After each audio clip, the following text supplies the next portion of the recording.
وہ خود بھی سچا، اس کی نبوت بھی سچی، اس کا دین بھی سچا ہے، اور چشمہ فلک نے اس جیسا صادق اور امین آج تک نہیں دیکھا۔ دیہاتی نے حیران ہو کر کہا، جناب اگر ایسی بات ہے تو کیوں نہ چل کر ان کی بیعت کر لی جائے اور جو دعوت وہ دے رہے ہیں اسے قبول کر لیا جائے۔ جس کے جواب میں ابو الحکم نے وہ بات کہی جس نے اسے ابو جہل بنا دیا۔ کہنے لگا، تیری ماں تجھ کو روئے، کبھی ان کی محفل میں جا کر دیکھو، وہاں تو عالم یہ ہے کہ کئی دن پیٹ پر پتھر باندھنا پڑتا ہے، اور اطاعت و فرما برداری کا یہ عالم ہے کہ ان کے ماننے والے ان کے وضو کا پانی زمین پر نہیں گرنے دیتے بلکہ اپنے کپڑوں سے مل لیتے ہیں اور ان کا پسینہ بوتلوں میں ڈال کر محفوظ کر لیتے ہیں۔ ان کی محفل میں آقا اور غلام کی بھی کوئی تمیز نہیں، سب برابر سمجھے جاتے ہیں، جبکہ تم کو معلوم ہے کہ میں قریش کا ایک مانا اور جانا ہوا سردار ہوں۔ لوگ میری قدم بوسی کرنے کے لیے طول و عرض سے میرے آستانے پر حاضری دینے آتے ہیں، اپنا مال و متاع نذرانے کے طور پر پیش کرتے ہیں، اور کوئی غلام میرے سامنے بیٹھنے کی جرت نہیں کرتا۔ تو تمہارا کیا خیال ہے میں یہ جاہ و حشمت، یہ شان و شوکت قربان کر کے ان کے قدموں میں جا بیٹھوں؟ یہ وہ جواب تھا جو ابو جہل کے اس مائنڈ سیٹ کی عکاسی کرتا ہے جسے اسلام جہالت کا نام دیتا ہے، کہ دوسرے کی بات کو سننے سے ہی اکثر انکار کر دینا چاہے، اس کا دعویٰ اور دلیل کتنے ہی وزندار اور حقیقت پسندانہ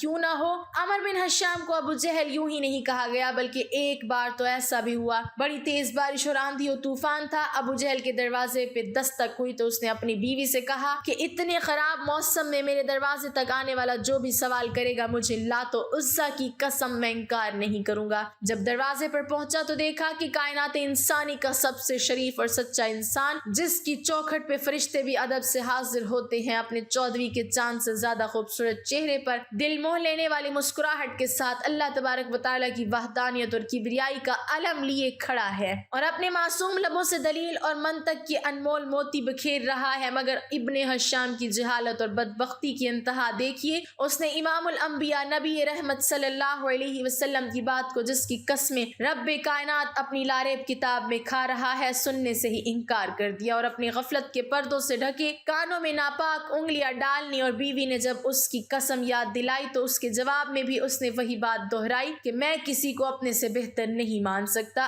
آخر مجھ میں کیا کمی ہے۔ یہ مفہوم ہے جہالت کا کہ دوسرے کی بات کو سننے سے انکار کر دینا اور اپنی ہر بات کو سچ تصور کر لینا، اور اگر کوئی دلیل مانگنے کی غلطی کر بیٹھے تو تشدد اور جبر پر اتر آنا۔ یہ رویہ عدم برداشت اور غصے کو جنم دیتا ہے جو جہالت کا اصل مفہوم ہے۔ حضرت بلال رضی اللہ تعالیٰ عنہ سے روایت ہے کہ ہم مکہ میں حضرت ابوبکر صدیق رضی اللہ تعالیٰ عنہ کے گھر حضور صلی اللہ علیہ وسلم کے ساتھ تھے۔ اس دوران کسی نے دروازے پر دستک دی، میں باہر نکلا تو اچانک کیا دیکھتا ہوں کہ ایک عیسائی دروازے پر موجود ہے۔ اس نے پوچھا، کیا یہاں حضرت محمد صلی اللہ علیہ وسلم بن عبداللہ موجود ہیں؟ چنانچہ میں نے اسے اندر بلا لیا۔ اس نے آ کر عرض کیا، اے محمد، آپ خیال کرتے ہیں کہ آپ اللہ کے رسول ہیں؟ آپ اگر اللہ تعالیٰ کے سچے رسول ہیں تو آپ میری مدد فرمائیں اس شخص کے خلاف جس نے مجھ پر ظلم کیا ہے۔ حضور نبی رحمت صلی اللہ علیہ وسلم نے ارشاد فرمایا کہ تجھ پر کس نے ظلم کیا؟ اس عیسائی نے کہا کہ ابو جہل بن حشام نے میرا مال زبردستی چھین لیا ہے۔ حضور نبی رحمت صلی اللہ علیہ وسلم اٹھ کھڑے ہوئے، اور یہ ہجرت کے زمانے کی بات ہے۔ حضرت بلال رضی اللہ تعالیٰ عنہ فرماتے ہیں، ہم نے عرض کیا، یا رسول اللہ صلی اللہ علیہ وسلم، یہ ابو جہل کی کہلولہ کرنے کا وقت ہے، تو اس وقت آپ کا جانا اس پر شاک نہ گزرے، اور ہمیں ڈر ہے کہ کہیں وہ غضبناک نہ ہو جائے اور کہیں وہ آپ کو اذیت نہ پہنچائے۔ لیکن حضور صلی اللہ علیہ وسلم نے ہماری گزارش کو نہ سنا اور ابو جہل کی طرف تشریف لے گئے، اور ابو جہل کا دروازہ کھٹکھٹایا تو ابو جہل غضبناک ہو کر باہر نکلا۔ اچانک دروازے پر کیا دیکھتا ہے کہ رسول اللہ صلی اللہ علیہ وسلم تشریف فرما ہے۔ ابو جہل نے کہا، اندر تشریف لائیں، اور ساتھ ہی کہنے لگا، آپ میری طرف پیغام بھیج دیتے تو میں آپ کی خدمت میں حاضر ہو جاتا۔ حضور صلی اللہ علیہ وسلم نے ارشاد فرمایا کہ تو نے اس عیسائی کا جو مال لیا ہے، اس کا وہ مال واپس کر۔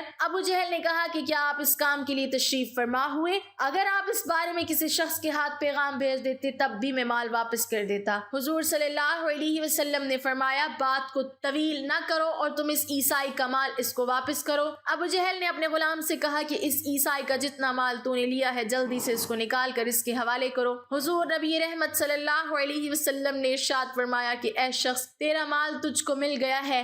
عیسائی نے کہا، ہاں، سوائے ایک کھجور کے پتوں کی بنی ہوئی ٹوکری کے۔ حضور صلی اللہ علیہ وسلم نے ابو جہل سے کہا کہ وہ ٹوکری جلدی سے نکالو۔ چنانچہ ابو جہل نے اسے اپنے گھر کے اندر تلاش کیا لیکن وہ ٹوکری نہ ملی۔ آخر کار ابو جہل نے اس ٹوکری کے بدلے میں اس سے بھی بہتر ایک اور ٹوکری دی۔ ابو جہل کی بیوی نے ابو جہل سے کہا کہ باخدا تو نے انتہائی ذلت اور عاجزی کے ساتھ ابو طالب کے یتیم کی خاطرداری کی ہے۔ ابو جہل نے اپنی بیوی سے کہا کہ جو کچھ میں نے دیکھا ہے اگر تو دیکھ لیتی تو ایسی باتیں نہ کرتی۔ اس نے کہا کہ تو نے کیا دیکھا؟ ابو جہل نے کہا میری قوت کے باوجود جو کچھ ہوا تو اس پر مجھے رسوا نہ کر۔ کہنے لگا کہ میں نے ان کے دونوں کندھوں پر 2 شیر بیٹھے ہوئے دیکھے، جب بھی میں ارادہ کرتا کہ کہوں کہ میں مال واپس نہیں کرتا تو قریب تھا کہ وہ دونوں مجھے پھاڑ کھاتے۔ اس ڈر کے مارے میں نے ان کی عزت کی۔ حضرت بلال رضی اللہ تعالی عنہ نے فرمایا کہ جب عیسائی نے وہ سارا منظر دیکھا تو جو منظر ابو جہل دیکھ چکا تھا تو اس نے زبان حال سے کہا کہ اے محمد صلی اللہ علیہ وسلم، آپ اللہ کے سچے رسول ہیں اور آپ کا دین برحق ہے۔ چنانچہ اس نے اسلام قبول کر لیا اور اس کا اسلام کو قبول کرنا ایک مظلوم کی مدد کرنے کی برکت سے تھا۔ اللہ پاک ہمیں دین کی مکمل سمجھ نصیب فرمائے اور ہمارا خاتمہ ایمان پر فرمائے، آمین۔ ناظرین، کمنٹ باکس میں اللہ تعالیٰ کے 99 ناموں میں سے ایک نام ضرور ٹائپ کریں۔